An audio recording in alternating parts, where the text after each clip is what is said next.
जो आशिक लोग हैं ना, उनके लिए एक मैं गिफ्ट लेके आया हूं। आज जिस भाई बहन ने ये वाली वीडियो देख ली ना, उसकी मोहब्बत उससे दूर नहीं होगी। मैं इस बात की आपको गारंटी देता हूं।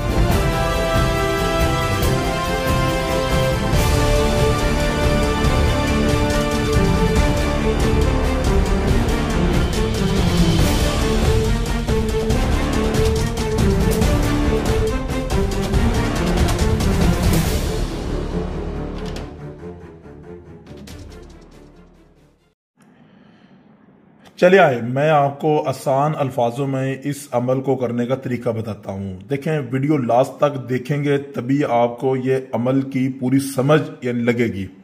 तो आपने क्या करना है, इस तवीज़ की आपने 24 यानी कि 24 फोटोकॉपी आपने करवा लेनी है।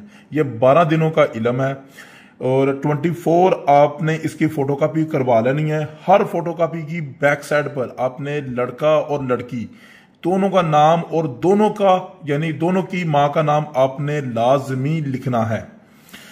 और इससे आगे आपने क्या करना है, जब 24 फोटोकॉपी अभी आपने करवा ली और बैक साइड पर आपने वो नाम वगैरह भी आपने लिख दिया, फिर आपने जवाल का टाइम आपने नोट करना है, जिस टाइम आप यानी कि फ्री हो सकते हैं। देखें, एक जवाल का टाइम होता है जोहर के टाइम के करीब, यानी कि तकरीबन 11-12 का कोई दरमियान आता है। एक होता है यानी कि मगरब की अजान से कुछ देर पहले जवाल के टाइम पर आपने 2 तवीज़ आपने जलाने हैं। एक जवाल का टाइम जो 11 से 12 के दरमियान आता है और एक जवाल का टाइम जो मगरब की अजान से पहले आता है। इन दोनों पर एक एक तवीज़ आपने लाजमी जलाना है। तवीज़ को आप छत पर भी जला सकते हैं, अपने घर के अंदर भी जला सकते हैं, बाहर भी जला सकते हैं, कब्रिस्तान में भी जला सकते हैं, यहां तक कि इसे वॉशरूम के अंदर भी जलाया जा सकता है। लेकिन याद रखें, जलाने से पहले नियत आपने सेम रखनी है, यानी 24 तवीज़ आपने जलाने हैं, हर रोज 2 तवीज़ आपने जलाने हैं। इसी तरह 24 तवीज़ आपने जलाने हैं और 24 तवीज़ों के अंदर नियत आपकी सेम हो।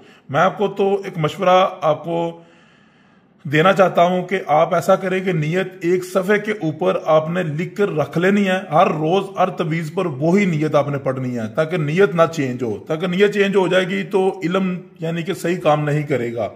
इल्म को करने के लिए इजाज़त लेना बहुत ज़रूरी है। इजाज़त के लिए आपने इसी वीडियो के नीचे अपना नाम और वालदा का नाम आपने कमेंट बॉक्स में लाजमी लिखना है। दूसरा, इस चैनल को आपने सब्सक्राइब भी करना है। जो सब्सक्राइब नहीं करेगा उसको मैं इजाज़त बिल्कुल नहीं दूंगा। तो अगर आपको ये वीडियो अच्छी लगी है तो इस वीडियो को लाइक करें, और अगर इसी तरह के मजीद और अमलियात आप सीखना चाहते हैं तो आप इसी चैनल को सब्सक्राइब कर लें। अल्लाह हाफिज़।